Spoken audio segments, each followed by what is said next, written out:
I have a love-hate for the iPad checkouts whenever I'm at a store because I know I'm going to be paying more than I should be paying.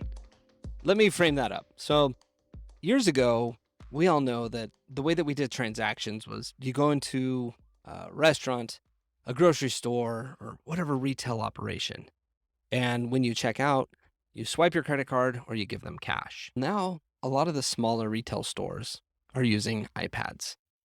And they have a little sneaky thing that's built in that adds additional revenue to that company and to the employees, which is the tip.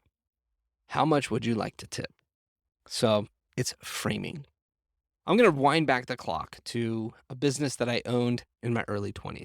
I owned a shaved ice stand. If you don't know what a shaved ice stand, it's one of those things that you see in a parking lot in a grocery store or another parking lot.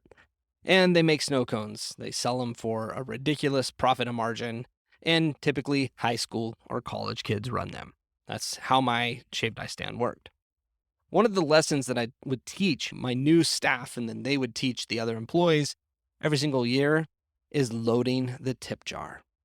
So at our shaved ice stand, we had a tip jar there. And I'd say, hey, look, if you want to get more tips, you need to bring a few bucks every single day. Put it in your tip jar. You're going to load it in there so that people are going to see that it's already in there. And that little twist of persuasion is helping people tip additional money. Because if the tip jar is empty, well, they're probably not going to be inclined to give you any money. If there's already money in the tip jar, they're going to be inclined to keep up with everyone else. The same thing can happen in our businesses, meaning we live in a world of 5-star reviews. When we're searching on Google, we're going to find the restaurants, the businesses, the services that have the best reviews and the most reviews. When we're booking an Airbnb, we want to look for an Airbnb that has the highest reviews and the highest amount of reviews as well. But we can't leave that to chance. We can't just sit there and hope that we get a 5-star review. We can't just leave it and hope that they actually leave a review. So we need to encourage them, frame it. So you'll notice some of the best Airbnbs that you stay at, or some of the best services that you use, they frame the review process.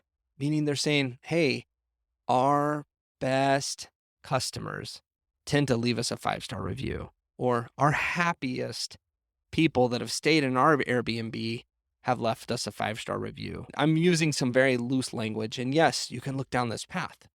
The framework is that you want to use some type of persuasion in getting them to leave reviews and to leave positive reviews. Now, in business, a lot of this work that we do is framing. There's a lot of things that happen without having to say anything. And I think too often we can get busy being busy. Earlier, we had an episode about having an operator. Once your business has grown to a certain level, you need to pull yourself out. And the reason why you pull yourself out is because there's people that are better at it, people that enjoy it.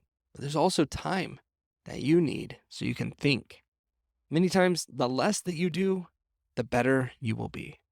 So by using a little bit of persuasion framework here, of understanding what you can do to load the tip jar, what you can do to get the review and to get a good review is going to help your business continue to grow. Now, if you're in a business where reviews aren't important or you're not using a tip jar, there's going to be something else that you can do. Maybe is there a framework you can use to get more referrals? Is there a framework you can use that helps your vendors understand how much you care, how much you love them? And is there a framework that you can use that's going to position you as the best in your marketplace? Find those things that will ensure that you're continuing to grow.